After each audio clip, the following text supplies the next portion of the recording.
Yo, look, my history in the gym, it's been long. I think I started lifting when I was 17. I'm 26 now, so it's been almost a decade of just going to the gym constantly for my personal health. And I can tell you, I would say that the first 7 years were a complete waste of my time. Like, I'm not even joking.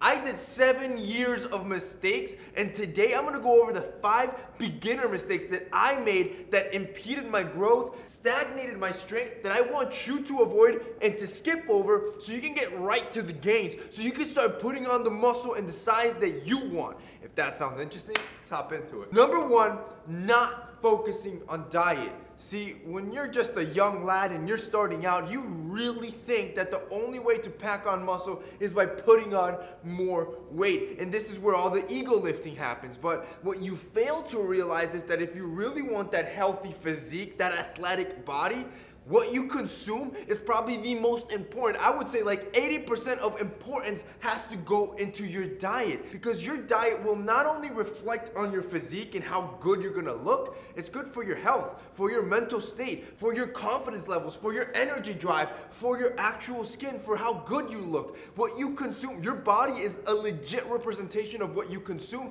and not focusing on your diet is probably the one thing that's stopping you from either losing weight or packing on the muscle that you want. Number 2, lifting heavy. I kind of briefly touched upon this, and see, I'm speaking from complete experience here. I was an actual idiot for lifting or touching weight that I had no reason to be trying to lift. And the problem with this was that I was in high school. I was 17 years old. I was playing football. And guess what happens when you get a bunch of 16, 17, and 18-year-olds that are filled with testosterone, and you put them in an iron gym with a coach that glorifies higher numbers?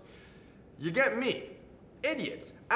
Quote-unquote alpha males that try to outlift each other and give 2 craps about proper form. So at that time, all that was glorified was higher numbers, and it was my first time deadlifting 300 pounds. I had never touched anything even remotely close to this. I think I was sitting at about 155-pound body weight. I was a stick, and I was trying to lift this weight because that was what's cool, and I had to prove my ego-ness to the rest of the alpha males in the room. Well, as I'm hitting the PR and I'm lifting the weight, I kid you not, as soon as I'm about to lock out, first of all, it was the ugliest deadlift I've ever seen in my life, but I got this sharp pain on my left side of my back that just shot down my leg. This was when I was 17, 18. So till this day, I'm 26, and I still am dealing with that discomfort. I still have some pain when I sit for too long, or when I deadlift or put on too much volume.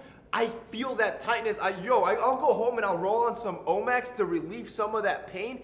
But till this day, I'm dealing with that from some dumb ego lift that I did 9 years ago. Moral of the story? It's not worth it. Ego lifting is not worth it. If it wasn't for our sponsor OMAX and their new CryoFreeze roll-on, I'm telling you right now, I would always be in pain. I kid you not. And I am sure a lot of you can relate to injuries as well. See, once they happen, you'll never be 100% the same. Sure, you can recover and do all these things, but you'll always get to like that 98, 99%, and you'll still have that slight discomfort. And this is why I'm telling you, heavy lifting is a mistake when you don't know proper form yet. And prevention is the best way with dealing with injury. But if you are also a guy that's dealing with injury, I'm gonna recommend to you from personal experience to try this OMAX CryoFreeze. It's a CBD roll-on, and it has 8.5% menthol, which gives an instant cooling sensation that will relieve any pain that you're dealing with and will actually feel pretty good. Now, the reason why I choose OMAX as opposed to other roll-ons is because it's 100% natural remedy, and its effectiveness, it's quick. Literally within the first 5 minutes, you start feeling the relief of pain in any area of your body. On top of that, what really makes this different as opposed to other roll-ons is that other roll-ons just focus on numbing the pain, whereas OMAX actually tries to get to the bottom of the pain with 11 natural ingredients which are targeted at the actual root cause of the pain, which have been clinically proven to help with inflammation, recovery, and improve muscle and joint flexibility. So whether you're dealing with injuries or bruises or muscle soreness in the gym, I want you to check out just how amazing this OMAX is. There's gonna be a link down below. If you click that link, you can check out their CryoFreeze Sport Roll-On and get 20% off. This is gonna be applied immediately at checkout, and you're gonna get that 20% off site-wide as well. If you guys wanna check that out, if you're dealing with injuries, click the link down below. Number 3, not understanding time under tension. See, this is a chain reaction. Because you're lifting too heavy, or I was lifting too heavy, you weren't controlling the weight because you could not actually control that amount of weight. And now, since your only goal is to move that weight, you're not only getting injured, but you're also removing the effectiveness of the workout because you can't keep it under control. See, time under tension is the amount of time that you keep your muscles under a certain load. In other words, slow and controlled is the game. See, this makes your muscles work harder, which builds up their endurance, their strength, and their performance overall. Number 4, I was eating too much protein. Bro, I was that idiot taking 3 protein shakes a day, ending super bloated at the end of the night, thinking that I'm gonna look like Arnold jugging down all this whey protein. I was such an idiot that I would literally carry my shaker with the scoop already in it. So as soon as I'm done with the gym, I would hit my anabolic window as soon as I'm done to really feed my body. It was stupid. I was an idiot. I was like overloading on protein. Like I was the idiot that truly thought supplements were that secret sauce, borderline steroids, when in reality supplements are just that. They're supposed to supplement your diet, not actually become your diet. See, once I started actually tracking what I was eating, jotting down my macros and tracking my intake, what I realized is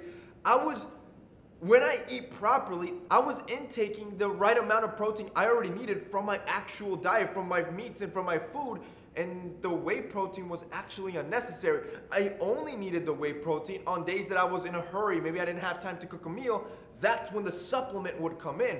But usually a balanced diet gives you everything you need to put on the muscle that you want. And finally, number 5, I was the douchebag that came in here and only trained upper body. See, we are humans that get motivated by instant gratification. So what happens when you're a noob in the gym?